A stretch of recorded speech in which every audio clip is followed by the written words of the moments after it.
rebonjour pour ceux qui étaient déjà avec nous pour l'une des 5 conférences précédentes, ou sinon bonjour tout court, et merci d'être avec nous une fois de plus.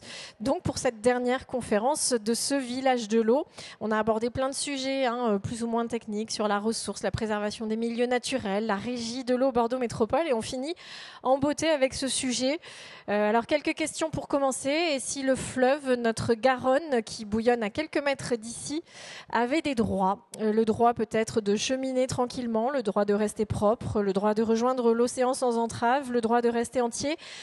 Au-delà de la poésie, c'est un vrai sujet technique et sérieux dont nous allons débattre, car la question des droits de la nature prend de plus en plus de place dans la société. Et de plus en plus de pays ou de régions ou de populations reconnaissent des droits et une personnalité juridique à des entités naturelles, que ce soit des fleuves, des forêts, des glaciers. On entend des initiatives qui fleurissent un peu partout. Alors pour pouvoir agir en justice au nom de ces entités afin de les défendre. Alors sur ce plan, les avancées en France restent peut-être timides, on verra, vous nous direz ce que vous en pensez, mais le débat s'installe. Alors quel est l'intérêt de reconnaître un fleuve comme une personne au sens juridique ? Quels sont les obstacles et qu'est-ce que cela pourrait changer concrètement dans nos habitudes et dans nos relations avec le fleuve ? Alors on va essayer de ne pas être trop technique, peut-être de parler à tout le monde, même si on a des grands experts de la question. Et puis, on laissera surtout le temps à la fin au débat et aux questions. Donc, n'hésitez pas, si des sujets vous interpellent, à prendre la parole. Il y aura un temps d'échange après notre débat. Donc, pour nous aider à discuter de tout ça, Marie Toussaint, vous êtes eurodéputée et fondatrice de l'association Notre Affaire à tous. Merci beaucoup d'être avec nous. Marine Izquierdo, vous êtes avocate, administratrice de cette même association. Merci également. Vous êtes venus en dépit des trains, je sais, c'est pas toujours évident en ce moment, mais merci beaucoup, on est ravis. Et vous avez aussi coordonné l'ouvrage Les droits de la nature vers un nouveau paradigme de protection du vivant, qui est sorti l'année dernière et qu'on retrouve, je crois, au niveau de la librairie là. Donc ceux qui seront intéressés par le débat pourront aller poursuivre avec des lectures. Maxime Guéquière, vous êtes délégué municipal à la gestion du cycle de l'eau dans la ville, à la ville de Bordeaux, et conseiller métropolitain. Merci également. Vous avez fait moins de trajets, mais on vous remercie quand même. Alexandre Zabalza, professeur de philosophie du droit à l'Université de Bordeaux. Également, vous jouez à domicile. Merci tous les 4. Pour commencer, peut-être... Pardon, je tourne ma page. Marie Toussaint, je viens vers vous, puisque c'est un sujet que vous portez, notamment avec Notre Affaire à tous, et vous nous présenterez tout ça toutes les deux. Pour poser le sujet, quelle est la philosophie globale de cette réflexion, de donner des droits à la nature, et peut-être, on le verra aussi toutes les deux, d'où elle est née cette action, parce qu'elle a de l'histoire. Merci beaucoup, Pauline. Ça marche ? N'hésitez pas à le mettre un petit peu plus près, peut-être, de vos lèvres. On va monter le son en régie, sinon je pense... Merci beaucoup. On vous entend, c'est merveilleux. Super. Merci beaucoup, Pauline. Merci aussi aux organisateurs, aux organisatrices de cette conférence. Et merci à vous d'être venus écouter. J'espère effectivement qu'on saura vous parler de tout ça d'une manière qui ne soit pas cryptique, bien que de temps en temps, on ait effectivement besoin de rentrer dans le détail. Mais voilà, on aime bien les questions. Donc surtout, n'hésitez pas à les mettre de côté. La philosophie générale, moi je veux d'abord vous dire que je reviens d'une manifestation dont vous avez certainement entendu parler, mais pas sur le fond, qui s'est tenue hier du côté de Sainte-Soline contre les méga-bassines. Et le premier message que je veux vous faire passer, c'est que la guerre de l'eau, en réalité, elle a déjà commencé. Elle est déjà là, elle est déjà sur nous. Et cette bataille contre les méga-bassines, au-delà de ce qui s'est passé hier, c'est une bataille contre l'accaparement de l'eau.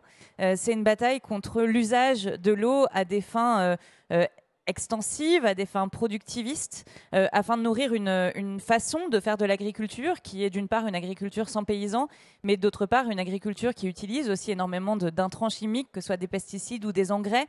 C'est une façon de faire de l'agriculture qui prive à la fois les riveraines, les riverains, les petits paysans, les petites paysannes de pouvoir utiliser l'eau dans un contexte où évidemment l'eau se raréfie et donc on ne parle pas seulement d'accaparer l'eau, de l'extraire en privant d'autres êtres humains, mais aussi en privant les poissons, la faune, la flore, qui a besoin de cette eau pour se régénérer. Et si je dis ça, pour élargir un petit peu, c'est aussi parce que l'année dernière, début 2022, il y a un peu plus d'un an, parce que c'était en février, on a appris 2 choses absolument effrayantes. La première, c'est que plus nulle part autour de la planète, plus nulle part, l'eau de pluie ne peut être considérée comme potable. Pourquoi ? Eh bien parce que nous avons déversé tellement de produits toxiques dans l'atmosphère, dans les sols, et donc aussi dans les nappes phréatiques, notamment ces polluants éternels, les PFAS, dont on entend parler surtout au niveau de Lyon, mais qui sont en réalité partout. Plus de 20 000 sites sont contaminés aujourd'hui en Europe. Donc ces polluants éternels sont partout, dans les pluies qui tombent autour de la planète, ce qui fait que plus nulle part, cette eau de pluie n'est potable pour les êtres humains, et évidemment avec des dommages considérables aussi pour les écosystèmes. L'autre élément, c'est que la 6e des 9 limites planétaires a été dépassée l'année dernière, et c'est celle de l'eau douce. Elle intervient alors que celle de l'acidification de l'océan est déjà dépassée. Ce sont des termes un petit peu techniques, mais c'est pour dire que plus on met de CO2 dans l'atmosphère, plus l'océan les absorbe et plus ça tue les écosystèmes qu'il y a dans l'océan. Donc ça, c'est concernant l'eau salée. Et du côté de l'eau douce, on a aussi dépassé cette limite planétaire. Ce que ça veut dire, c'est que autour de la planète, le cycle de l'eau n'est pas en capacité de se régénérer. Et donc, c'est l'eau, un commun naturel, je ne dis pas bien, je vous expliquerai pourquoi plus tard, un commun naturel qui est à la fois planétaire. Nous sommes tous interdépendants et interdépendantes autour de cette ressource qu'est l'eau. Donc, ce commun naturel planétaire est aussi un commun territorial, un commun local. Et on le voit bien avec la Garonne, elle a une source et une embouchure qui sont ici, près de nous, à Bordeaux et dans les Pyrénées, et qui concerne évidemment un territoire et des populations qui habitent ce territoire tout le long de ce bassin versant et qui finalement ne communiquent jamais entre elles. Et je pense qu'on y reviendra avec Maxime. Cette situation-là de tension extrême sur l'eau et de guerre de l'eau, il faut se poser la question de comment on en est arrivé là. Et je peux répondre en reprenant les termes de la grande juriste, immense juriste que fut Mireille Delmas-Marty. On en est arrivé là parce que la manière dont nous avons développé le système économique dans lequel nous vivons aujourd'hui tourne autour de 3 dogmes qui semblent indépassables, infranchissables. Le premier, c'est le dogme de la croissance. On a le sentiment qu'il faut faire grossir le chiffre de PIB sans jamais se poser la question de la qualité, qu'il faut faire grossir aussi le chiffre d'affaires des entreprises, qu'il faut faire grossir les flux financiers qui tournent à travers les banques. Et on voit en ce moment même à quel point c'est dangereux. Et on est dans une situation qui s'apparente à la crise, au début de la crise financière de 2008.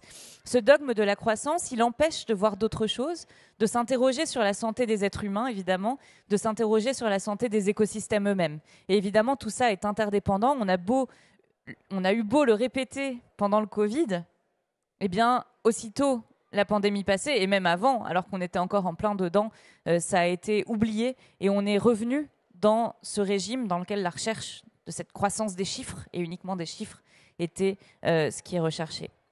Le deuxième dogme, c'est celui de la souveraineté solitaire.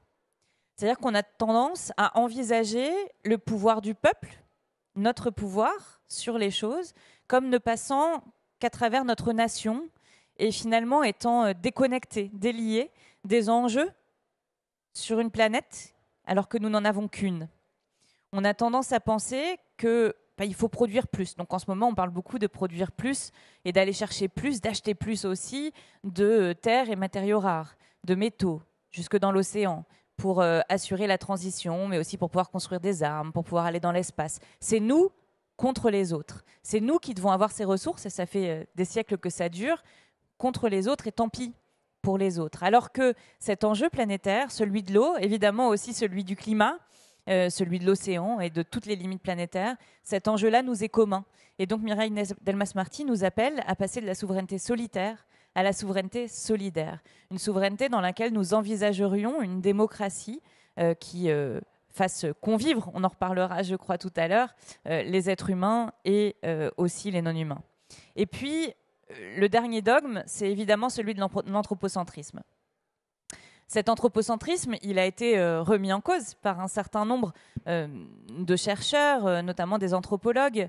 Le dernier en date est évidemment Philippe Descola, qui montre que finalement cet anthropocentrisme, il est extrêmement occidental. Peut-être même qu'il puise ses sources dans la philosophie européenne.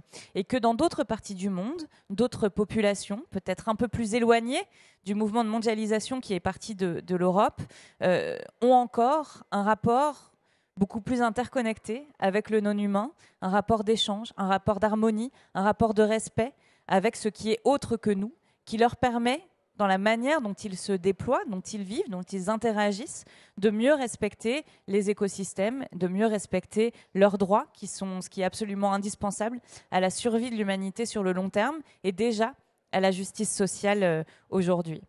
Et je vais vous raconter une petite histoire parce que cet anthropocentrisme, il a été hissé dans le droit. Et finalement, quand on parle de droit, pour certains, pour certaines, ça peut paraître extrêmement technique. On parle d'éléments juridiques, même au niveau parlementaire, on va citer des articles, on va parler du 49.3, du 47.1, on ne comprend pas toujours, on va parler de jurisprudence, de principes généraux du droit, voilà, ça peut sembler un petit peu technique. La réalité, c'est que le droit, ça peut être un outil, et je crois qu'on l'a montré quand on a lancé l'affaire du siècle contre l'inaction climatique du gouvernement français, ça peut être un outil, mais le droit, c'est aussi les règles qu'on se donne pour vivre ensemble. Et donc finalement, c'est aussi le symbole, le reflet des valeurs qui vivent dans la société, des valeurs qui sont les nôtres, des règles qu'on se donne pour pouvoir vivre correctement ensemble. Et cet anthropocentrisme, on l'a inscrit au cœur du droit qui est le nôtre aujourd'hui. Et notamment, il y a une approche extrêmement anthropocentrée et de domination de l'homme sur la nature, et je dis bien homme à dessein, qui date en particulier de la Révolution française. Pourquoi ? Eh bien parce que dans les cahiers de doléances de la Révolution française, on voit beaucoup de citoyennes, beaucoup de citoyens se plaindre des pollutions diverses et demander à ce que l'industrie, et donc notamment le savon à l'époque, puisse se développer d'une façon qui ne heurte pas le droit à la santé, le droit à l'environnement, le droit à l'environnement sain des populations de France.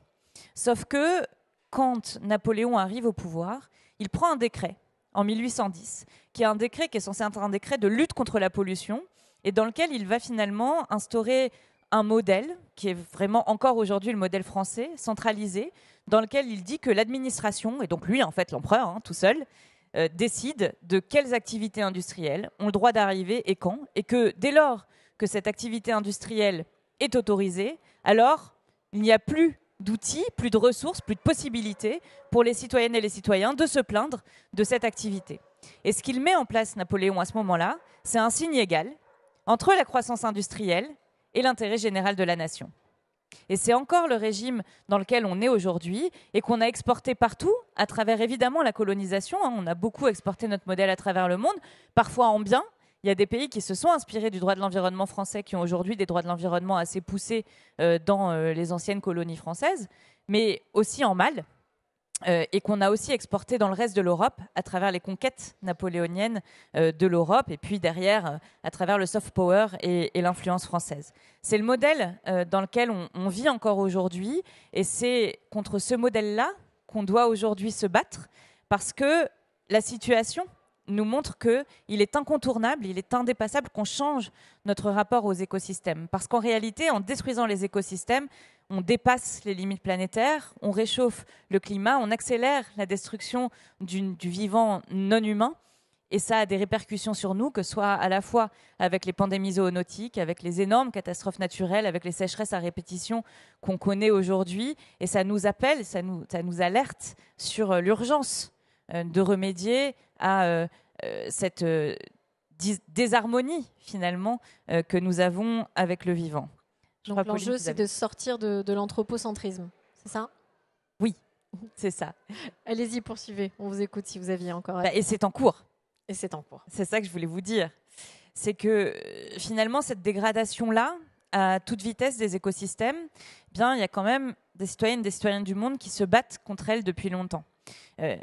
Et ça a commencé à la fois par les forêts et par l'eau et les écosystèmes aquatiques. Évidemment, les deux sont liés de manière assez évidente, puisque là aussi, on a une interdépendance. Plus il y a de forêts, plus il y a de pluie, plus il y a de pluie, plus il y a de fleuves et de rivières, et plus il y a d'eau dans les nappes phréatiques. Je peux parler, par exemple, de Chico Mendes, de ce combat pour les EVA au Brésil. Je peux parler de Ken Saro-Wiwa contre Shell au Nigeria, les marées noires, l'exploitation de son peuple. Je peux parler des mouvements écoféministes Chipko en Inde, Greenbelt au Kenya avec Wangari Maathai, où les femmes s'attachaient aux arbres pour empêcher que ceux-ci soient décimés et remplacés par des monoplantations.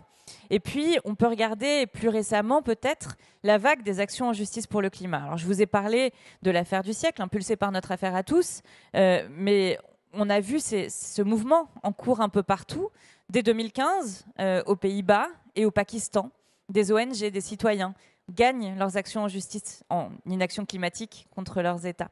Le mouvement est mondial. On a aussi des victoires en Afrique du Sud, en Australie.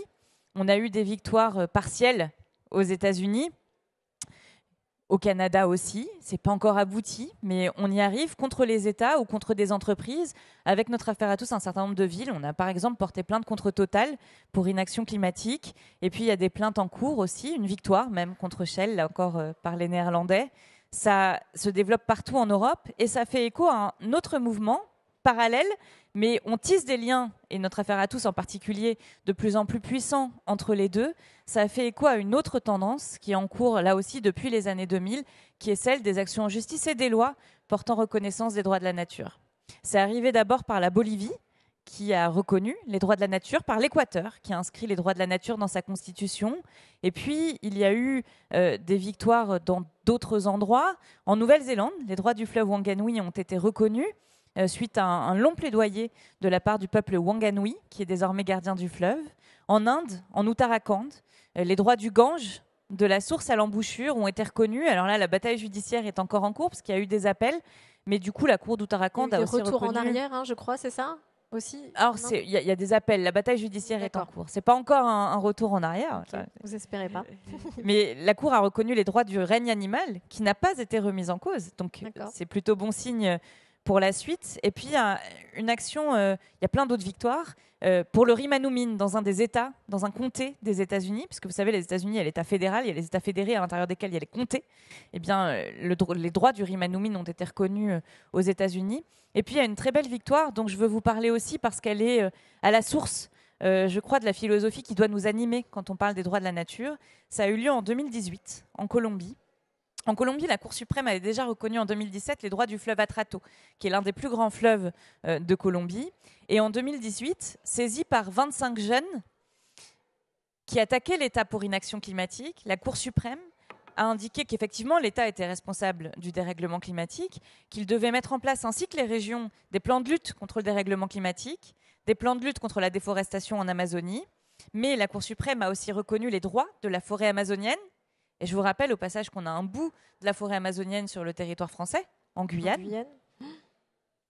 Et elle a instauré, quatrième et dernier point, une nouvelle gouvernance pour cette bataille pour le climat et pour l'Amazonie, qui prend forme à travers le pacte intergénérationnel pour la vie de l'Amazonie, qui réunit 4 parties prenantes.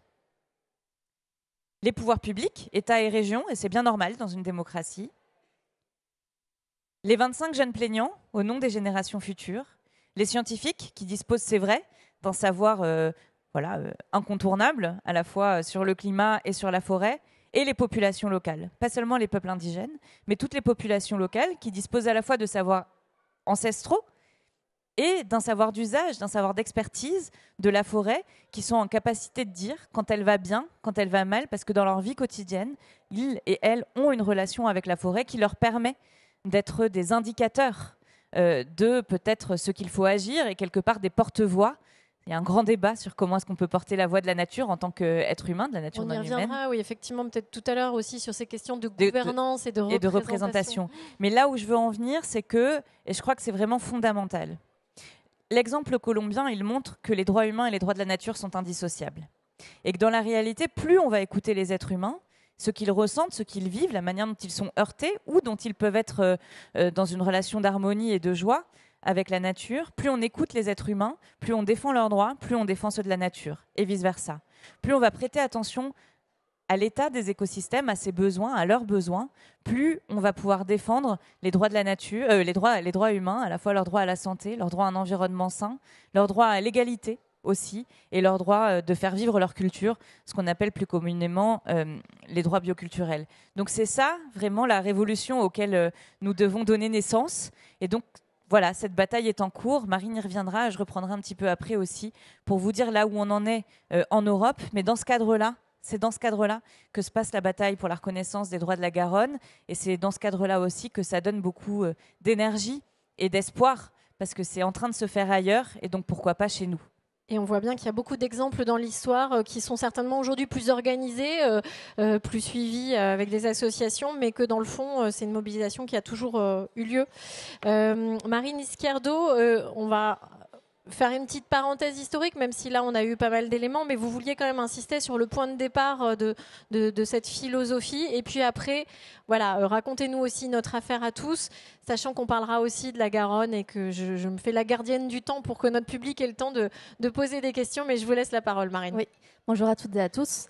Donc oui, sur la philosophie des droits de la nature, ça nous vient des cosmovisions ancestrales des peuples andins, donc en Amérique du Sud, où les notions de Pachamama, la terre-mère, et de Buen Vivir, le bien vivre, sont présentes, et qui considèrent que l'homme n'est pas supérieur ou extérieur à la nature, mais qu'il en fait partie. Donc on pourrait tenter de penser que les droits de la nature concernent surtout des pays lointains d'Amérique du Sud. Beaucoup d'exemples que Marie a mentionnés viennent de ces pays. En réalité, le mouvement des droits de la nature grandit à travers le monde et plus d'une vingtaine de pays les ont reconnus, que ce soit par la voie constitutionnelle comme en Équateur, par la voie législative comme en Nouvelle-Zélande ou par la voie jurisprudentielle avec l'activisme des juges comme en Colombie ou en Inde. Et puis aussi, il y a une quatrième voie quand même avec les ordonnances municipales, certaines municipalités comme aux États-Unis, au Canada ou en Australie, qui vont modifier des ordonnances municipales pour y intégrer les droits de la nature. Mais les droits de la nature arrivent aussi en Europe, notamment en France et en Espagne, deux exemples sur lesquels je vais revenir juste après. Mais avant ça, je voulais aussi expliquer pour le public le point de départ des réflexions sur les droits de la nature en Europe avec l'article très connu du juriste américain Christopher Stone, qui a été écrit en 1972 « Les arbres doivent-ils pouvoir plaider ?» Il a écrit cet article parce qu'en fait, à l'époque, dans les années 70, la société Walt Disney projetait de construire une station de sport d'hiver dans la vallée de Mineral King aux États-Unis, la vallée de Mineral King qui est célèbre pour ses séquoias millénaires.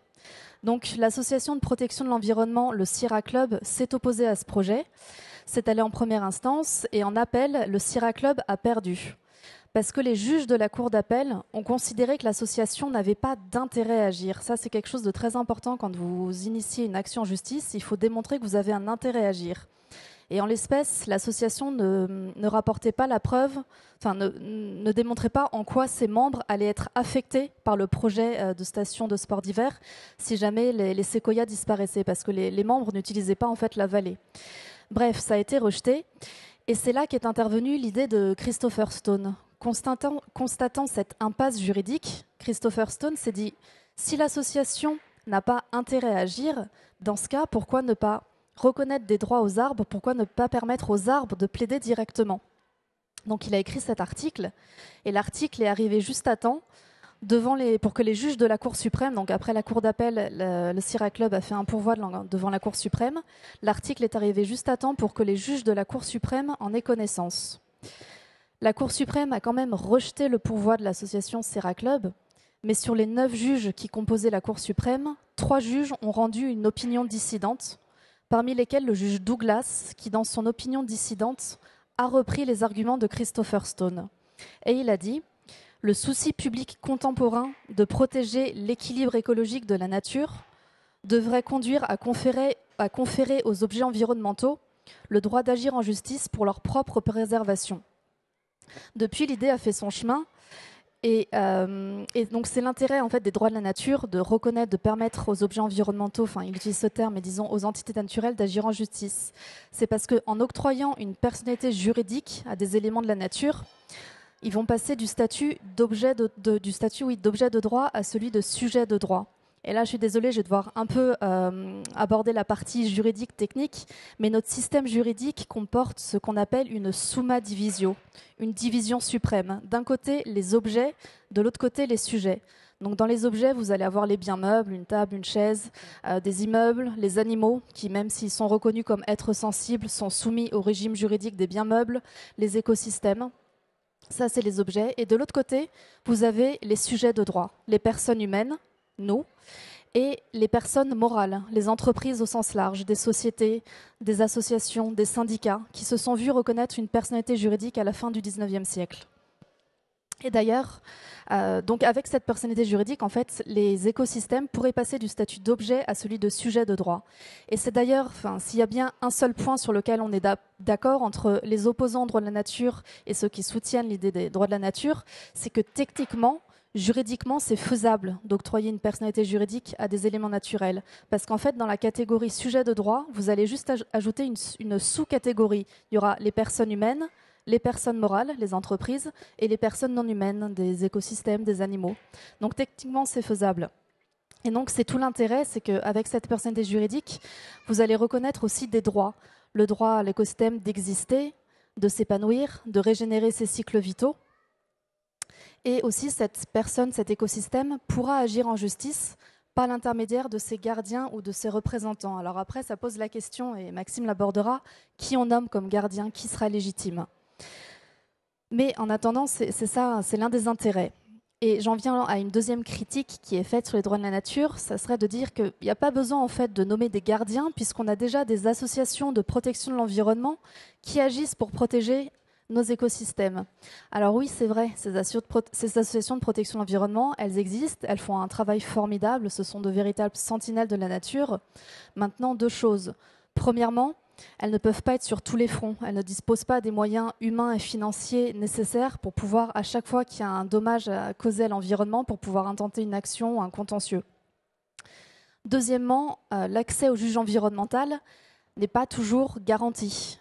Déjà au niveau européen, je ne vais pas m'attarder là-dessus, et Marie pourrait en parler mieux que moi au niveau de la Convention d'Aarhus sur la démocratie environnementale, mais je vais plutôt aborder le niveau national en France. Pour les associations, pour qu'elles puissent agir en justice, il faut qu'elles aient, soit qu'elles démontrent un intérêt à agir, mais sinon qu'elles aient un agrément de protection de l'environnement. Cet agrément de protection de l'environnement, qui vont donc leur donner intérêt à agir directement devant le juge, il n'est pas facile à obtenir. L'association doit déjà exister depuis au moins 3 ans. Elle doit fournir des garanties, ça dépend déjà si elle opère sur le champ national ou local. Il faut que son objet statutaire soit conforme concernant la défense de l'environnement. Il y a plein de conditions.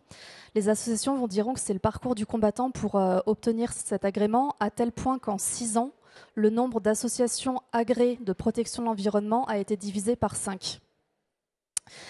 Si elles n'ont pas cet agrément, les associations doivent, et c'est normal, démontrer l'intérêt à agir. Sauf que cet intérêt à agir, ce n'est pas insurmontable à démontrer, mais ce n'est pas garanti. Comme je l'ai évoqué dans l'arrêt avec Christopher Stone et le juge Douglas sur l'association Sierra Club. Donc on voit bien qu'à chaque fois, il y a des contraintes procédurales qui pèsent sur les associations, qui ne leur permettent pas de pouvoir agir pleinement en justice. Ça, c'est un deuxième point. Et donc avoir des gardiens qui seraient nommés, ça permettrait d'avoir une représentation plus immédiate devant le juge, parce que les gardiens auraient légitimité pour agir directement devant le juge si jamais les droits de l'écosystème, de l'entité naturelle en question, n'étaient pas respectés. Il y aurait une représentation plus immédiate, et vous pourriez mettre sur un même plan 2 intérêts opposés. Les intérêts humains, comme la liberté d'entreprendre, le droit de propriété, et les intérêts non humains, les droits du fleuve de pouvoir s'écouler librement ou de ne pas être pollué. Ça ne veut pas dire que la nature gagnerait à chaque fois, mais ça permettrait au moins d'équilibrer le rapport de force devant le juge. Et de lever les contraintes, et de lever toutes les contraintes que vous évoquiez. Déjà les contraintes d'accès sur démontrer l'intérêt à agir, mais aussi de peut-être mettre en balance des intérêts opposés directement sur un même plan. D'accord. Je ne sais pas si c'est clair. Si, c'est clair. Je pense qu'il y a des questions. Après, on va rentrer dans des questions très précises de droit. Et pardon, je me permets de vous couper, mais pour qu'on zoome un petit peu peut-être sur la Garonne, qui pourrait nous servir d'exemple concret, en fait, parce qu'on a vu plein d'exemples partout dans le monde. Et là, on pourrait voir une application locale. Donc, j'anticipe un petit peu et j'accélère un tout petit peu le débat, même si n'hésitez pas à revenir sur les points qui vous sembleront vraiment, vraiment déterminants. On peut zoomer sur la Garonne. Vous aviez encore plein de choses à dire, je sais. Non, pas plein de choses, mais ça faisait à peine 10 minutes et je voulais juste parler rapidement de l'Espagne et des collectifs qu'on accompagne. Allez, on donne un petit exemple et après on va sur la Garonne. Merci. Et donc, au tout début, je vous disais que ça touche pas seulement le reste du monde, les droits de la nature, mais c'est aussi en train d'arriver en Europe. On a un bel exemple avec l'Espagne qui a adopté une loi le 30 septembre 2022, qui a reconnu une personnalité juridique à la Mar Menor, qui est la plus grande lagune d'eau salée d'Europe. Et donc Marménor maintenant dispose d'une personnalité juridique et de droits qui lui sont propres, comme notamment le droit à la protection et à la restauration. Et pour la nomination des gardiens, c'est intéressant de s'appuyer, de comparer ce qui a été fait. C'est que la proposition, enfin le texte de loi prévoit 3 types de gardiens. Un comité de représentants, composé des membres des administrations nationales et régionales. Un comité de gardiens, composé de citoyens, de la société civile, d'associations de protection de l'environnement, des usagers de la lagune. Et puis enfin, un comité de suivi, composé d'experts scientifiques indépendants, rattachés à des universités ou des centres de recherche. Et ces 3 comités forment le tuteur de la Marménor. Ça, c'est en Espagne. Donc, on voit que les droits de la nature deviennent une réalité juridique, même en Europe. Et puis en France, alors on n'en est pas là à l'adoption d'une loi, mais avec notre affaire à tous, on accompagne des collectifs locaux et des élus locaux à déployer les droits de la nature sur leur territoire. On l'a fait pour le fleuve Tavignano en Corse. Le collectif Tavignano Vivo, après 5 ans de bataille judiciaire, n'avait pas réussi, avait perdu en justice pour s'opposer à la création d'un centre d'enfouissement de déchets, de terres amiantifères, de déchets ménagers assimilés dans un méandre du fleuve sur un terrain qui est potentiellement géologiquement instable. Et ils se sont dit, bon, voyons voir ce qu'on peut faire sur les terrains des droits de la nature. Donc on les a accompagnés pour rédiger une déclaration des droits du fleuve de la nature, un instrument en fait qui fédère à la fois les citoyens et les élus locaux. On les a aidés à la rédiger, cette déclaration, à la proclamer, puis à la porter sur la durée, à faire en sorte qu'elle soit de plus en plus soutenue par la société civile, mais aussi par des élus locaux, et à voir comment on peut l'intégrer, comment on peut la rendre juridiquement plus contraignante en l'intégrant, par exemple, à des documents d'urbanisme qui, eux, sont opposables aux personnes privées publiques. Et je m'arrête là pour les exemples. Merci beaucoup. Mais c'est bien de rentrer dans le détail et je comprends. Merci Marie. Pardon, oui, c'est vrai que la déclaration a été soutenue par Bastia et la collectif des Deux-Corses et 25 autres maires. Donc c'est pas rien. D'accord, mais on comprend effectivement que c'est important d'apporter des nuances et de donner des exemples précis, et on y reviendra si on a le temps, on l'espère. Mais on va zoomer un peu sur la Garonne. Maxime Guéquière et Alexandre Zabalza, dites-nous tous les deux comment le sujet est venu sur nos bords de Garonne. Est-ce que ça pourrait représenter, comment concrètement ça pourrait se matérialiser? Bonjour à toutes et bonjour à tous. Donc le sujet... avant d'aborder ce sujet, je voudrais juste vous parler de la genèse de ce salon, de ce village de l'eau. En juin 2020, j'ai eu la chance d'être élu et je remercie les élus de la ville de Bordeaux ici présents également à cette conférence. Et en janvier 2021, je vais voir la direction de l'eau. Je leur dis, bon, mais voilà, le 22 mars, il y a la journée mondiale de l'eau. Est-ce que vous avez prévu quelque chose? Ils disent, ah, non, je suis désolé, monsieur Guéquer, on n'a rien prévu du tout. J'ai dit, bon, ben, c'est pas grave, il y a 3 mois, on peut peut-être faire quelque chose. À dire, ah, mais non, c'est pas possible. Là, 3 mois pour nous, c'est vraiment juste. C'est pas un sujet, quoi. C'est pas un sujet. Enfin, c'est important, ok, mais. Et donc, je leur dis, bon, mais du coup, on fait ça l'année prochaine, en 2022. Ils me disent, ah ouais, mais là, l'année prochaine, ce sera le passage en régie. Donc, du coup, ça va vraiment être complexe. Et je les remercie de nous avoir fait cette alerte-là, parce que vraiment, le passage en régie, ça a vraiment mobilisé les équipes. Et je les remercie toutes et tous du travail qui a été fourni. Et du coup, je leur dis 2023. Alors, et du coup, aujourd'hui, on est là et ce village, je trouve il comprend la partie artistique, la partie animation pour les petits, pour les grands, la partie conférence et tout ce qu'il y a autour, avec toutes les composantes, à mon sens, de cette thématique de l'eau. Et sur une prochaine édition, même on en rajoutera. Et si vous avez des idées, il y a une boîte à la sortie où vous pouvez aussi nous aider. Et malheureusement, l'actualité nous donne raison sur la pertinence de ce salon. C'est ça, ouais. Du coup, Marie l'a évoqué. Et vu que le temps est limité, je m'associe totalement à ce que tu as dit, Marie. Mais ensuite, la genèse de ce sujet de la reconnaissance juridique, c'est que je m'étais dit, je vais en politique avec Pierre Urmic pour aller porter ce sujet de l'eau et de l'accès à l'eau. Et donc, du coup, je me dis, il y a un autre sujet qui est super important, c'est donc le passage en régie. Et donc, du coup, ce sujet qui a été porté par Sylvie Cassou-Scott, qui est vice-présidente de Bordeaux Métropole à l'eau, a été... le sujet de la régie a été obtenu en 6 mois. Enfin, il y a eu une délibération. Alors, il a fallu 2 ans pour le mettre en œuvre. Mais du coup, je me suis dit, qu'est-ce que je fais maintenant? Parce que j'ai déjà atteint en 6 mois ce que j'avais imaginé en 6 ans. Et donc du coup, je me suis dit, ce sujet de la reconnaissance juridique est super intéressant à porter parce qu'il y a énormément de choses à faire sur ce sujet. Ça phosphore et ça a été démontré par Marie et Marine tout à l'heure sur les différentes initiatives et combats qui sont menés au travers le monde. Et donc du coup, sur la Garonne, je me dis, grâce à Jacqueline Madred, ici présente de la Fondation France Liberté, et une autre association qui s'appelle ID Développement, on dit que ça serait intéressant de faire travailler les étudiants parce que on voit au travers les exemples français comme le Parlement de Loire qu'ils ont pris l'angle artistique ou l'appel du Rhône qui avait pris, parce que apparemment c'est en train de changer, l'angle citoyen, me dit que l'angle universitaire peut être un angle super intéressant.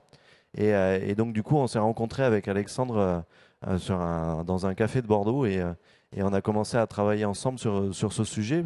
L'idée c'était de faire l'état de l'art de la reconnaissance juridique au niveau national et international. Et du coup, je remercie d'ailleurs les étudiants du diplôme universitaire dans l'environnement, dont un membre ici présent, Jean-Baptiste.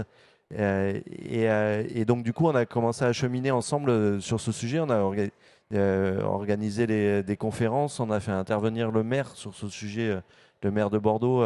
Il y a des vidéos qui sont disponibles en ligne à Mola suite au cahier de tendance de la ville de Bordeaux. Ensuite, il y a eu les assises de la presse. Il y a eu également Climax sur l'eau, où Alexandre y reviendra certainement avec la controverse de la Garonne. Hier, il y avait un sujet sur l'identité de la Garonne dans un festival des documentaires de la mer. Et donc, du coup, le sujet est porté au devant de la scène. Et pour moi, vraiment, ce sujet me paraît fondamental parce que on le voit, enfin c'est le rapport du GIEC en début de semaine le démontre. Il y a vraiment urgence à faire avancer les choses et il y a des solutions. Il ne veut pas faire d'écologie punitive, mais les solutions, elles existent, elles sont devant nous. Et pour moi, une des solutions qui me paraît très importante, c'est le sujet du droit, parce que grâce au droit, on fait avancer les choses, à mon sens. Il faut qu'on ait un cadre pour pouvoir intervenir. Et donc, du coup, cette expérience que j'ai aujourd'hui en tant qu'élu de l'eau à la ville de Bordeaux et à Bordeaux Métropole, c'est que je siège dans une bonne quarantaine de syndicats, conseils d'administration, groupes de travail sur la thématique de l'eau. Et donc, du coup, j'ai vraiment le temps d'aller voir comment ça se passe dans chacune de ces instances-là. Et ce dont je m'aperçois, c'est que et je vais prendre deux instances volontairement parmi la quarantaine dans laquelle je siège, parce que c'est des exemples qui me paraissent très importants. C'est le schéma d'aménagement de la vallée de la Garonne et de l'estuaire et des milieux associés. Donc du coup, c'est en gros le périmètre, c'est la frontière espagnole jusqu'à Cordouan. Donc du coup, c'est deux schémas d'aménagement de gestion de l'eau qu'on appelle des SAGE pour les personnes qui sont spécialistes sur cette thématique. 60% de ces parlements de l'eau, un peu de ces commissions locales de l'eau qui sont les SAGE, sont composés par des élus. Lors de la première rencontre où tout le monde a été nommé, tout le monde était à peu près là parmi les élus. Aujourd'hui, on est rentré dans une période de travail parce que les présidents, les vice-présidents et les différentes personnes de ces instances-là ont été nommées lors de cette première instance. Et aujourd'hui, il n'y a plus que 10% des élus qui viennent dans ces instances. Et donc, du coup, pour moi, l'élu doit représenter les citoyens dans ces instances-là parce que les 40% restants, c'est 20%. C'est toutes les différentes fonctions de l'État, les DREAL, les DDTM, enfin je vous passe tous les acronymes de ces différentes fonctions de l'État, du ministère de l'Environnement.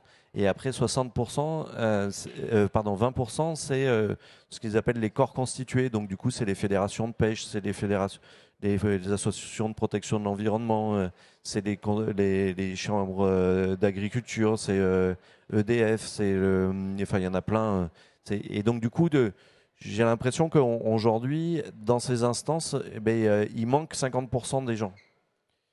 Et donc du coup, ce que je me dis, c'est que la création de gardiens, donc de personnes qui seraient formées au fonctionnement de ce millefeuille institutionnel qui existe sur la thématique de l'eau entre les agences de l'eau et les structures de gestion des eaux, des milieux aquatiques et de la prévention et inondation, et que ces gardiens-là soient les suppléants des élus, et que quand l'élu n'est pas disponible, c'est le suppléant qui porte. Le suppléant doit se mettre d'accord avec l'élu sur ce qui est à voter dans chacune de ces instances-là, et ça me paraît quand même une idée assez intéressante, et donc du coup ça doit passer par des lois, et donc du coup je chemine petit à petit pour avancer vers le Parlement, enfin les deux chambres que sont l'Assemblée nationale et le Sénat, pour pouvoir apporter cette idée-là et faire avancer en fait les citoyens pour la prise en compte de ces sujets de la reconnaissance juridique de la Garonne. Merci beaucoup pour cette genèse, surtout de ce combat. Alexandre Zabalza, pardon, je vais revenir un petit peu, et c'est peut-être une question naïve, mais je vais essayer de parler peut-être au nom de ceux qui trouvent ça un peu technique, mais du point de vue du droit, en fait, ça voudrait dire quoi de reconnaître juridiquement notre fleuve ? Merci Pauline, vous avez dit tout à l'heure qu'on jouait à domicile. Et vous me laissez, c'est un peu comme hier contre l'UBB et La Rochelle. Je crois que c'est pas toujours. On n'est pas favorisé forcément. Voilà, c'est pas toujours un avantage que je vois à domicile, surtout quand on pose la question du droit. C'est-à-dire la question peut-être. C'est pas grave. Écoutez, le salon ne ferme qu'à 18h. On prend le temps d'en discuter. Alors chacun. deux petites choses juste pour expliquer avant de revenir sur la question du droit. Maxime a parlé de la genèse. C'est important parce qu'on a des genèses des fois un petit peu différentes, en tout cas des perspectives. Vous venez dire domicile. Je suis très attaché moi dans ma philosophie. On parlait tout à l'heure Marie de philosophie. Moi, je suis très attaché au rapport à la maison, au rapport des communautés, à la proximité, à la terre, des proximités et à l'eau en particulier. Donc, l'idée qui a été à l'origine de cette réflexion, dont on va dire deux choses avec les étudiants qui ont joué le jeu, qui ont bossé, qui ont rendu un rapport qui est extrêmement intéressant. C'est un rapport justement qui vient, j'allais dire, un petit peu local, un rapport d'expertise qui vient ici, qui ne vient pas d'ailleurs, qui ne vient pas des cosmogonies, c'est intéressant aussi, mais qui vient en fait des gens qui sont sur la Garonne, des problématiques qu'on peut avoir nous sur ça. Et surtout l'idée c'est de rester une communauté ouverte, mais aussi une communauté qui reste sur elle-même et qui est assez, on va dire, assez hermétique à tout ce qui pourrait arriver comme forme d'influence qui viendrait en quelque sorte d'en haut. Et au lieu de venir d'en bas, c'est une option de travail, une option un petit peu différente.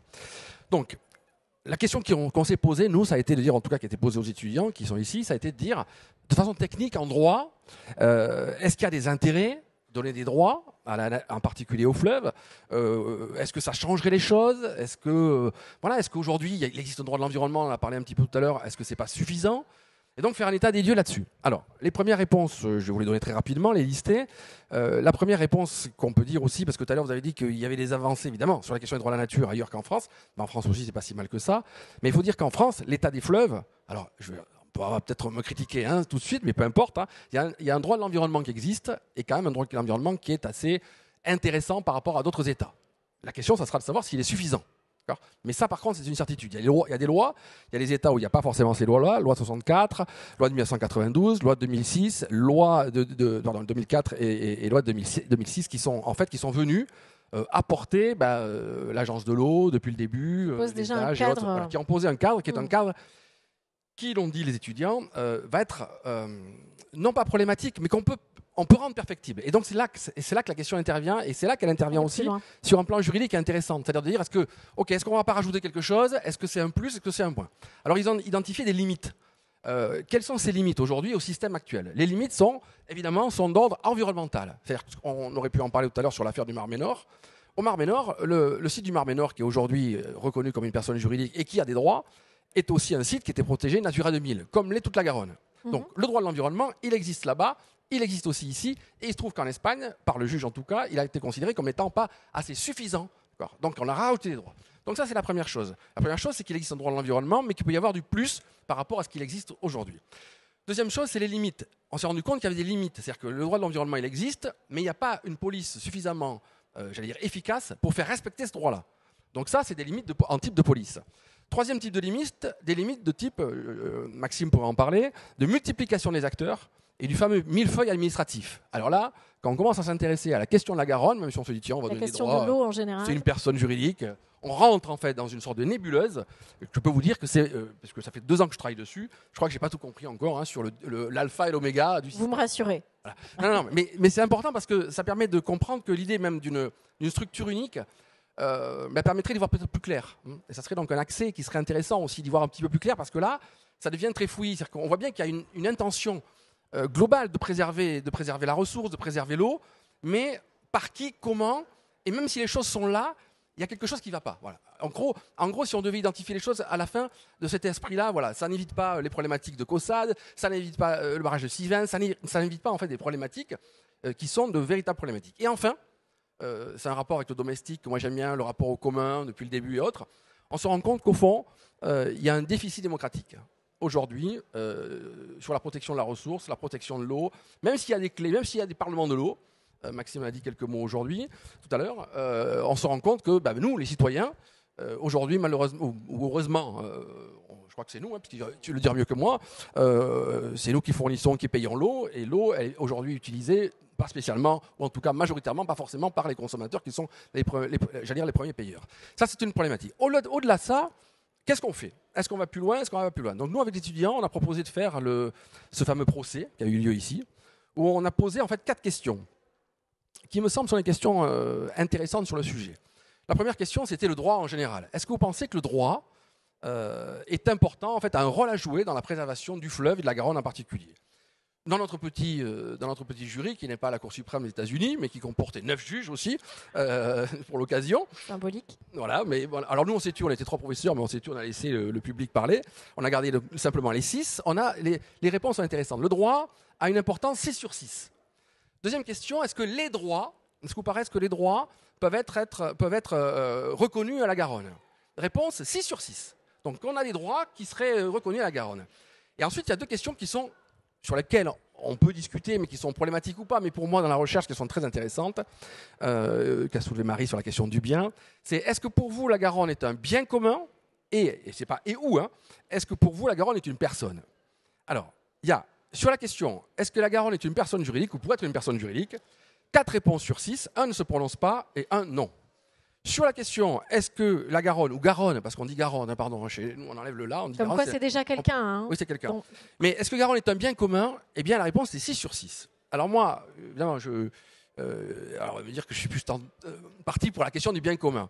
Mais c'est vrai qu'au niveau de la recherche, ça m'intéresse sur le plan du droit. Parce qu'aujourd'hui, on nous propose, 3 choses. Les droits, articulés, comme l'a dit tout à l'heure Marine, articulés à soit sujet, soit objet. Et donc les droits seraient du côté du sujet, et a priori du côté... Voilà. Mais il y a une autre façon de voir les choses, si je peux me permettre. Il y a la grande dichotomie, ce n'est pas forcément sujet-objet, mais si elle existe. Mais elle regroupe une autre distinction qui est celle d'un côté personne juridique, de l'autre côté bien. Donc la question, c'est de savoir, au fond, si c'est un bien ou si c'est une personne. Maintenant, pour moi, on pourrait pourquoi pas donner des droits à des biens. Ce qui est encore un autre problème. Pourquoi? Parce qu'on peut se rendre compte en donnant des droits à des biens, que ces biens, par exemple, que ces droits, une fois qu'ils ont des biens, ils ont des qualités particulières, et ça oblige celui qui est titulaire, par exemple, de droit ou qui est face à un bien, y compris même un propriétaire, de respecter les droits du bien, en quelque sorte, dont il a la garde. Ce qui fait qu'on a parlé de gardiens tout à l'heure, on pourrait avoir des gardiens partout. Pas simplement des gardiens qui seraient des représentants attitrés, nommés d'un fleuve ou autre, mais on pourrait avoir, avec cette technique-là, on pourrait avoir des gardiens qui sont tout un chacun. Ce qu'en Espagne, la fameuse loi du 30 septembre a reconnu dans l'article 5 du Mar Menor, puisque c'est encore plus fort. Moi, ce que je trouve qui s'est passé en Espagne, c'est évidemment reconnaître une lagune des droits, reconnaître à la lagune la personnalité juridique, reconnaître des représentants, mais ensuite, article 5, tout individu a la possibilité, a la possibilité d'aller devant le tribunal, en quelque sorte, pour faire respecter ses droits. C'est-à-dire que tout individu est gardien. À partir de là, on a une véritable problématique qui est lancée. C'est la problématique qui était donnée par Stone dès le début. C'est-à-dire reconnaître d'un côté des droits à la nature, oui, et de reconnaître à tout un chacun, pas simplement aux associations qui des fois on leur ferme la porte, les associations je pense qu'ils le savent très bien, hein, on leur ferme la porte devant le juge, en fait c'est difficile de reconnaître des droits, c'est-à-dire que tout un chacun pourrait exercer. Peut se saisir. Voilà, pourrait se saisir de ça. Donc si vous voulez, aujourd'hui on est dans cette controverse-là, dans cette sorte encore de forme de nébuleuse, hein, on réfléchit sur les possibilités, parce que notre objectif à nous, hein, c'est-à-dire on a lancé la controverse de Garonne, on est en train d'écrire un ouvrage sur cette possibilité-là, c'est-à-dire de donner à la fin aux législateurs la possibilité de dire, voilà, vous avez la possibilité de partir à partir des droits, aller sur la personne juridique, passer à partir des droits, aller sur les biens, aller sur les communs, voilà, aller sur une série d'interrogations qui sont intéressantes. Et je rajoute, pardonnez-moi, parce que c'est des choses un petit peu de spécialistes, hein, mais jusqu'à présent, la question des droits de la nature, elle a frayé beaucoup avec l'idée de, en tout cas, moi je le vois comme ça, hein, droits de la nature, personne juridique. Je trouve qu'il y a un intérêt aussi à ce que la question des droits de la nature intègre la notion des communs. Tout à l'heure, Marianne a commencé à en parler avec Ostrom et les travaux d'Ostrom, et en particulier aussi, pourquoi pas, avec les biens communs. Parce que ce sont deux choses encore différentes. Et c'est là qu'on a de vrais problèmes. Et c'est très très intéressant sur le plan du droit. Pourquoi ? Parce que moi, je me suis saisi de cette histoire de biens communs. Et donc, comme je suis aussi, mais professeur de droit des biens, aussi à la fac de droit de Bordeaux, je me suis dit de façon très très naïve, puisque vous avez posé tout à l'heure une question naïve, et moi aussi, j'aime les poser, je me dis, mais qu'est-ce que c'est qu'un bien commun en droit ? C'est quoi ? Donc, j'ai fait 2 colloques sur ça. Et on est les plus embêtés du monde, vous voyez, à savoir ce que c'est qu'un bien commun. C'est-à-dire qu'en droit, si vous ouvrez un code civil, il y a 3 articles qui concernent ces problématiques-là. Vous avez un article 544 qui considère que les biens sont des choses qui sont appropriées. D'accord ? Donc, a priori, voilà, il y a des choses dites communes. L'article 714 qui parle des choses communes. Alors, le fleuve et l'eau sont des choses communes. Mais, juridiquement parlant, ce ne sont pas des biens communs. Ce sont des choses communes et pas des biens communs. Si c'est bien commun, il y a un petit rapport de propriété possible derrière, je pense. Et donc, ça pose un vrai problème, vous voyez. Mais on sent bien qu'en fait, tout l'enjeu va être dans la définition précise du cadre juridique. Et qu'il y a beaucoup de chemin à faire dans ce sens-là et qu'on n'y est pas encore au niveau de la Garonne. Mais concrètement, ça changerait quoi ? Pardon, c'est une question de novice, mais de reconnaître une personnalité juridique au fleuve, ça changerait quoi pour les riverains, peut-être pour les plaisanciers, pour les industries qui seraient autour ? De quelle manière ça le protégerait davantage ? À moi, vous posez la question ? À qui veut ? Moi, je vous réponds tout de suite que je ne sais pas. En l'état des lieux, voilà, je ne sais pas si... Parce qu'on a une grande question, hein. Est-ce que si on rajoute la personne juridique à ce qui est en l'état des lieux, est-ce que ça ne crée pas une structure supérieure au millefeuille administratif qui existe déjà ? D'accord. Alors, je vais la poser autrement. Quel serait l'intérêt à le faire ? Alors moi, je pense qu'il y a un intérêt à avoir des droits. D'accord ? Ça, voilà. Après, parce qu'après, petit à petit, je pense qu'il faut discuter aussi avec tout le monde, hein. Là, le droit, tu l'as bien dit tout à l'heure, c'est à la fois un instrument, oui, hein. Moi, je suis un juriste et je ne suis pas un instrument toujours du politique. Vous voyez, le code civil, il existe au-delà des politiques et au-delà de tout ça. Donc moi, le droit, c'est une architecture. Et donc, il faut travailler aussi avec les gens qui sont là, travailler avec les possibilités, travailler avec ce qu'ils font, et leur dire, est-ce que si on vous propose, par exemple, des droits, vous en pensez quoi ? Comment est-ce qu'on... Voilà. Et derrière ça, l'idée dont on dit tout à l'heure, plus de démocratie et plus d'unité. Parce qu'aujourd'hui, autour de la Garonne, il y a 2 régions, 4 départements, 26 intercommunalités. Ça y est, quoi. Je veux dire, et 50 syndicats, voilà. Donc une unité, oui, ça serait intéressant. Mais bon. Marie, à tous, à vous. Oui, je vais réagir sur plein de choses. Alors, il y a trop mais pour rebondir juste et pour préciser, parce que je ne sais pas si tout le monde est au courant, sur ce que disait M. Zabalza sur les personnes et les biens. D'abord, les personnes, en droit, ça revêt une signification particulière. Quand on dit personne en droit, ça ne veut pas dire vous et moi, ou vous et nous, ou peu importe. Ça veut dire, oui, vous et nous, mais ça veut aussi dire des personnes morales. Des personnes morales comme les États. Et il y a eu un immense débat juridique au moment où on a attribué le statut de personne morale à des États. Les personnes morales, ça peut aussi être bien évidemment des entreprises. Et il y a aujourd'hui un débat énorme qui est extrêmement bien décrit par Diane Roman dans son ouvrage fantastique « La cause des droits ». Il y a aussi un débat autour de quels sont les droits des entreprises. Et donc il y a des entreprises qui vont devant les tribunaux en plaidant le fait qu'ils aient des droits qui soient équivalents à ceux des êtres humains. Par exemple, le droit à la dignité est parfois l'un des sujets sur lesquels les entreprises est en justice, évidemment, contre des militants, des activistes, ou simplement des citoyens qui défendent leurs droits. Donc quand on parle d'attribuer le statut de personne à des entités naturelles, il faut bien avoir en tête qu'on n'est pas en train de dire que ce sont des êtres humains et qui fonctionnent comme nous et qui vont avoir exactement les mêmes droits. Non, on est en train de dire qu'ils doivent effectivement se voir reconnaître un statut qui permet de respecter leurs spécificités, leurs besoins, leurs droits, et pourquoi pas, et donc c'est l'une des questions aussi que soulèvent les juristes derrière, leurs devoirs, quels sont les devoirs d'une entité naturelle, ça, c'est une question qui reste ouverte. Mais pour répondre à la question de à quoi ça sert, c'est quoi l'intérêt, et pour reboucler aussi sur la question de la démocratie, il y a un intérêt fondamental et une urgence à reconnaître les droits du vivant. Mais pour reprendre un petit peu la classification de M. Zabalza, effectivement, les droits de la nature, ça repose sur 3 choses. Ça repose, 1, sur la reconnaissance des droits des entités, notamment le droit à se régénérer à un rythme naturel. Et je crois que c'est là l'enjeu majeur. L'enjeu majeur, c'est de dire que les lois de l'économie ne sont pas au-dessus des lois de la nature et que si on veut réencastrer l'économie dans les limites planétaires, alors on a besoin de reconnaître les droits des écosystèmes et non seulement de les reconnaître, mais aussi de les garantir. Donc 1, la reconnaissance de ces droits. 2, les outils juridiques pour permettre de les défendre. Et donc ça passe, oui, par la capacité des individus, et c'est ce qu'on plaide avec notre affaire à tous, même si on va mettre un peu de temps pour y arriver, mais des individus, de chaque individu, d'ester en justice. Marine a expliqué à quel point c'était difficile en France, mais d'ester en justice pour pouvoir défendre les droits des écosystèmes, ça passe aussi par des procédures qui sont facilitées, et ça passe par des outils juridiques dont peut faire partie la reconnaissance de la personnalité juridique. Mais les droits de la nature, ça dépasse l'enjeu de la stricte question de la personnalité juridique. Et je veux pointer aussi du doigt le fait que la France a été le premier pays européen à reconnaître le préjudice écologique, d'abord par les juges, d'abord par la jurisprudence, lors de l'ERICA en 2012, puis inscrit dans la loi en 2016. Le préjudice écologique, c'est la reconnaissance qu'on peut porter des dommages à des écosystèmes et que ceux-ci doivent être réparés, même lorsqu'ils n'ont pas eu de conséquences sur les êtres humains. Et donc, on est vraiment, c'est le début des droits de la nature, et en Europe, ça vient aussi de la France, comme quoi, des fois, on sait initier des dynamiques qui sont positives, mais ça, c'est le deuxième pilier, les outils pour défendre ces droits. Et le troisième, c'est la question démocratique. C'est la question démocratique qui est en lien avec la question de la représentation, et il y a les droits du vivant qu'on peut reconnaître au niveau mondial. D'ailleurs, vous avez dû entendre parler de l'accord de Montréal sur la biodiversité qui a été adopté en décembre dernier. Cet accord a des côtés qui sont tout à fait discutables, mais dans les premiers articles de cet accord, les droits de la nature sont explicitement reconnus. Ils figurent dans cet accord mondial de protection de la biodiversité.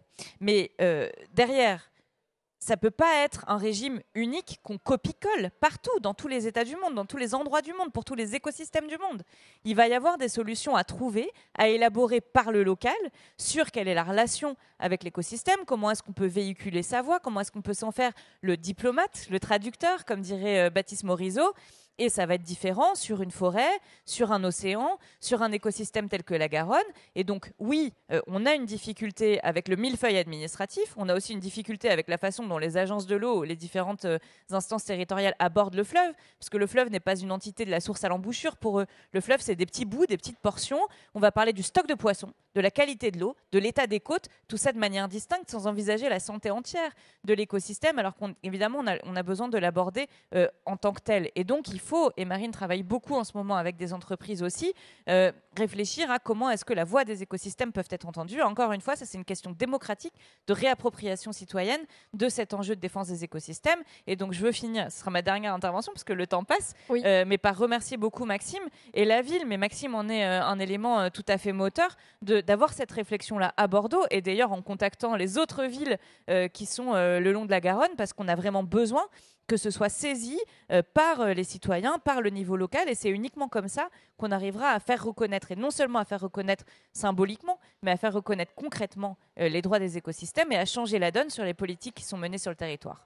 On voit bien effectivement que ce n'est pas des solutions d'en haut qui arriveront, mais qu'elles émergeront à chaque fois du territoire local, avec peut-être même des systèmes, des propres systèmes démocratiques à chaque fois, à chaque situation.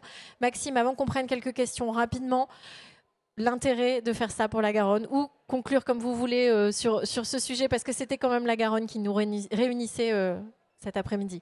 Du coup, l'été dernier, j'ai eu la chance de parcourir 250 km sur ce magnifique fleuve, de Tonins jusqu'à Royan, en aviron, avec une flottille de kayakistes, paddle, pédalo et pirogues hawaïennes. On était une vingtaine et on a descendu ce magnifique cours d'eau pendant 6 jours et du coup je suis allé à la rencontre des élus du fleuve. Donc du coup ces maires qui ont une cale qui nous a permis d'accoster et de reprendre des forces ou pouvoir se loger. Et du coup, chaque élu, je me rappelle j'avais la même question. Et vous, le fleuve, c'est quoi? Du coup, l'élu de Tonneins, il parle de Garonne en tant que personne. C'est quelque chose qui m'a marqué. Je vais pas faire les différents tous les maires que j'ai pu rencontrer, mais ils sont tous attachés à leur territoire, ils sont tous attachés à leur histoire, ils sont tous attachés au paysage, à la nécessité d'accéder à l'eau pour pouvoir fournir de l'eau potable aux citoyens, ou des agriculteurs qui sont attachés à l'eau pour pouvoir irriguer leur champ. Les élus de l'estuaire, ils sont attachés à toute cette magie qui est entre deux eaux, les basses eaux et les hautes eaux, et la lutte contre les inondations. Et donc du coup, tous ces élus sont vraiment attachés, et à chaque fois que je leur posais qu'est-ce que ça vous évoque quand je vous parle de reconnaissance juridique, la plupart m'ont dit mais je vois pas très bien de quoi vous parlez. Donc du coup, je leur ai remis un document que si vous le souhaitez, je pourrais vous le transmettre, de ce que c'est que la Garonne. Et du coup, je remercie encore une fois les étudiants qui m'ont aidé vraiment à écrire ce petit feuillet sur qu'est-ce que la Garonne. Et du coup, je vais donner en deuxième point, et ça sera le dernier, la perspective sur l'avenir. À la fois, je travaille sur l'intégralité du cours d'eau, donc de la frontière espagnole, et j'essaye de rentrer en contact avec justement les Espagnols qui ont les sources de la Garonne. Alors je dis les volontairement parce qu'ils ne sont pas tous d'accord, les Espagnols, où exactement la source de la Garonne. Donc du coup, je ne vais pas me mouiller On se lance pas tant dans que je un ne les ai autre pas débat, rentrés. pas maintenant. Et donc du coup, je travaille avec le schéma d'aménagement de gestion de l'eau, vallée de la Garonne et estuaire, pour vraiment avoir cette continuité. J'ai la chance d'être dans les deux bureaux de ces deux schémas d'aménagement de gestion de l'eau, et du coup prendre l'intégralité du cours d'eau. Et après, là, je me suis dit que ça serait intéressant d'expérimenter sur le plus petit territoire possible. Donc je siège également au syndicat du bassin versant du Gois, qui est un affluent de la Garonne qui se jette au niveau d'Ambarès, Saint-Louis-de-Montferrand, et qui va jusqu'à Tresse. Et il y a 13 communes qui englobe ce ruisseau. Et je me suis dit que c'était un territoire d'expérimentation assez intéressant, parce que ce syndicat, depuis la fin du Covid, où on ne peut plus porter deux pouvoirs, à chaque fois la convocation est à nouveau renvoyée à une réunion sans atteinte de quorum pour pouvoir avancer.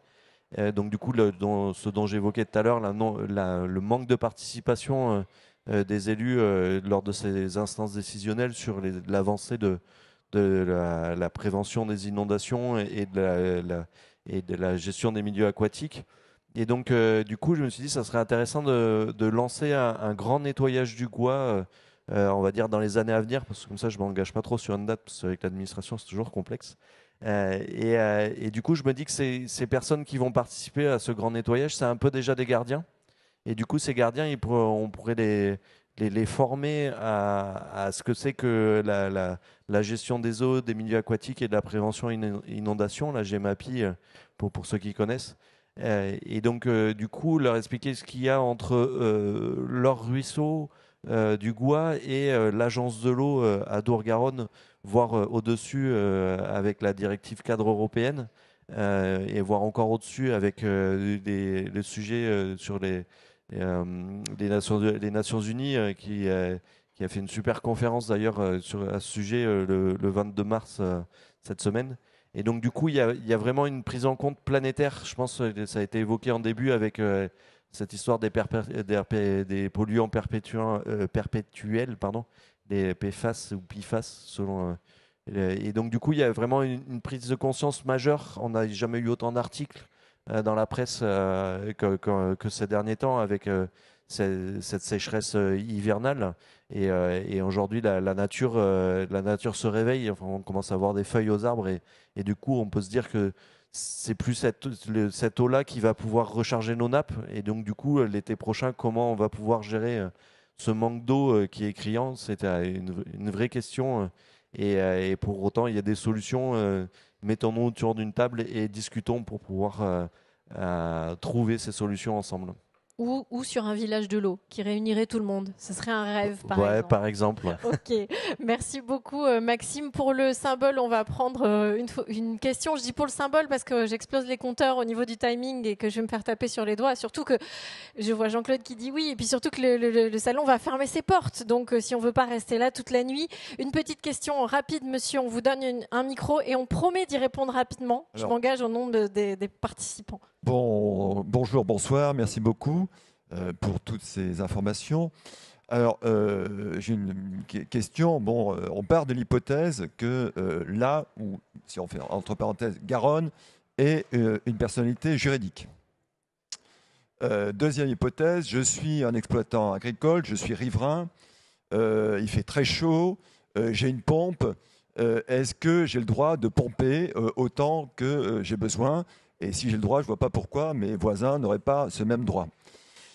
Première question. Donc, est-ce que le fait que la Garonne soit personnalité juridique m'empêche de... Et deuxième question, je ne suis plus un exploitant agricole, je suis exploitant EDF, je suis basé à Bro-Saint-Louis, donc peut-être un peu plus en aval, je prends l'eau du fleuve pour rafraîchir, refroidir mon installation qui est ni plus ni moins une centrale nucléaire. Là encore, est-ce que le fait que la Garonne ou Garonne soit une personnalité juridique m'empêche de faire ça ? Je vous remercie.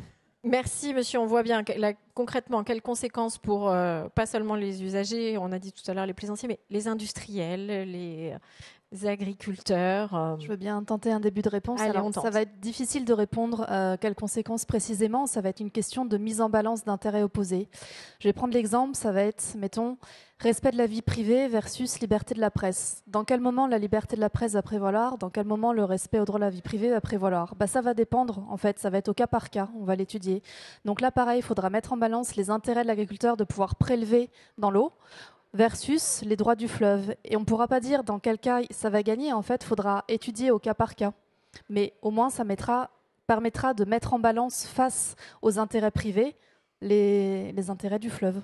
Et d'ouvrir un débat qui n'a peut-être pas lieu encore aujourd'hui. Est-ce que l'un de vous veut compléter très rapidement ? Et puis après, je devrais conclure. La réponse de Marine était très claire, mais je vois le monsieur qui fait non. Donc, Non, mais je veux vous expliquer. Je veux approfondir. S'il y a de l'eau dans le fleuve et qu'en fait tout se passe bien et que les nappes phréatiques sont pleines et que la source jaillit et que partout ça va, et dans ce cas-là, on va laisser les gens prendre de l'eau. Après, il y a la question de répartition entre les êtres humains. Ça, c'est une autre question, d'accord ? Mais si le fleuve va bien, et donc le juge, en fonction du cas par cas, va trancher. On voit aujourd'hui dans une situation de sécheresse, d'accord ? Et donc le juge va avoir tendance à dire, pour l'écosystème, il faut moins prendre d'eau. Et après, il y a la question de répartition entre les êtres humains, etc. Mais pourquoi Marine, elle dit ça ? Je ne sais pas si vous vous souvenez, la loi de sortie des hydrocarbures qui a été adoptée en 2017. Vous vous en souvenez ou pas ? C'est la loi qui prévoit que la France n'ouvre plus jamais de puits de gaz et de pétrole, ni sur terre, ni en mer. D'accord ? Et donc, le ministre de l'écologie de l'époque, voilà, tout le monde le connaît, dit il faut qu'on adopte cette loi et il faut que ça aille vite. Je ne sais plus quelle était la date qu'il donne. Le Conseil d'État passe juste derrière. Et il dit le problème, c'est que dans notre Constitution, il y a la liberté d'entreprendre et le droit de propriété, et que si on sort trop vite, ça va bafouer les droits des industriels.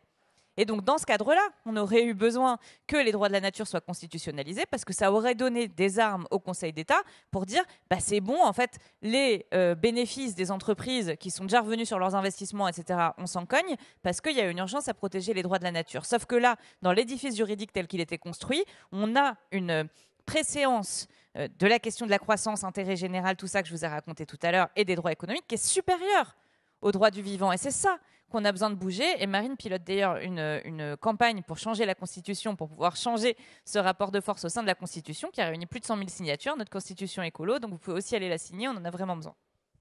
On sent bien qu'il y aura besoin de remettre en question beaucoup de choses, que ce soit sur le plan de la philosophie et puis dans la mise en application. Il va y avoir beaucoup de choses à penser. En tout cas, merci beaucoup. Le débat, il est juste initié. Hein. C'est un tout petit début et on espère qu'il se prolongera peut-être sur d'autres éditions. Donc, c'est la fin de cette conférence. Merci à tous les quatre d'être venus débattre de ce sujet et ouvrir les horizons quand même. C'est ça l'essentiel. Et c'est la fin de ce cycle de conférences du Village de l'eau. Je vous remercie tous d'être venus nous écouter. écouté. On espère que vous avez appris plein de choses et que vous avez bien questionné cette question de l'eau qui nous réunit ici. Et on l'a vu tout au long du week-end, qui est un enjeu énorme. Je vous libère, je vous promets. D'abord, je donne la parole à Jean-Claude Lasserre, qui est le président de l'association Cyclo, qui a organisé ce salon. Et avant de lui donner la parole, je le remercie pour sa confiance. Et je remercie Caroline, qui a monté toutes ces conférences et qui a aidé à tout organiser. Les équipes techniques de Lumens qui font des blagues et qui assurent tout ça. Et merci Jean-Claude. Et à toi le mot de fin. Un grand merci Pauline d'avoir, de façon avec maestria, piloté ces conférences. Piloter ces conférences pendant 2 jours. Bon. Juste un petit mot pour conclure. C'était une première, ce village de l'eau. On ne savait pas où on allait parce qu'on n'est pas forcément des professionnels par rapport à ce qu'on voulait faire, c'est-à-dire atteindre les scolaires et le grand public. Je pense que l'affluence, on a eu plus de 3500 personnes sur 2 jours, plus 1300 scolaires pendant la semaine, démontre que véritablement il y a un besoin, en plus des professionnels, de montrer qu'on est en capacité de faire passer les bons messages sur l'eau. L'eau est une ressource, l'eau est un bien commun. À nous de pouvoir, chacun d'entre nous, pouvoir y apporter son petit plus. Donc je vous remercie beaucoup. Il y en aura un autre, Village de l'eau, mais malheureusement en 2025. On essaiera de refaire ce type d'action avec tous les acteurs qui nous ont accompagnés, la Régie de l'eau de Bordeaux, Bordeaux Métropole, l'Agence de l'eau, la région, le département. Et puis un grand merci à Darwin de nous avoir reçus et permis de monter ce village. Un très très grand merci à Philippe et à ses équipes qui nous ont beaucoup épaulés. Merci d'avoir été parmi nous aussi, tous les conférenciers qui nous ont fait le plaisir de partager ce moment, les équipes techniques, ma petite équipe, puisqu'on n'est pas beaucoup, on est 4 ou 5, et je peux vous dire qu'on a fait ils ont fait un travail de titan pour faire ce très beau village. Un grand merci à vous et passez une très belle soirée. Merci.